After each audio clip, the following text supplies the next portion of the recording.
Hello hi friends, welcome to our channel. నా video నచ్చితే like చేయండి, షేర్ చేయండి, సబ్స్క్రైబ్ చేసుకోవడం మాత్రం మర్చిపోకండి ఫ్రెండ్స్. మన ఛానల్ని అయితే చూస్తున్నారు కానీ ఫ్రెండ్స్ ఎవరూ లైక్ చేయడం లేదు. ఇక టాపిక్లోకి వెళ్ళిపోతాం.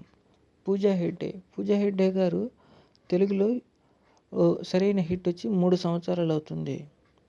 ప్రస్తుతం పూజా హెగ్డే గారు కాంచన 4 మూవీలో హీరోయిన్ ఛాన్స్ వచ్చింది. అలాగే దుల్కర్ సల్మాన్ ఓ సినిమా తీయబోతున్నారు. అందులో కూడా పూజా హెగ్డే గారికి ఛాన్స్ వచ్చింది. ఇంకా స్పోర్ట్స్ డ్రామా మూవీలో కొత్తగా వస్తుంది ఈ మూవీలో నితిన్ అండ్ పూజా హెగ్డే గారు నటించబోతున్నారు. ఈ అమ్మడు తెలుగులో అంత ఇంట్రెస్ట్ లేదు కానీ తమిళం, హిందీపై బాగా ఫోకస్ చేస్తున్నారు. హిందీలో అయితే బాగానే అవకాశాలు ఉన్నాయి.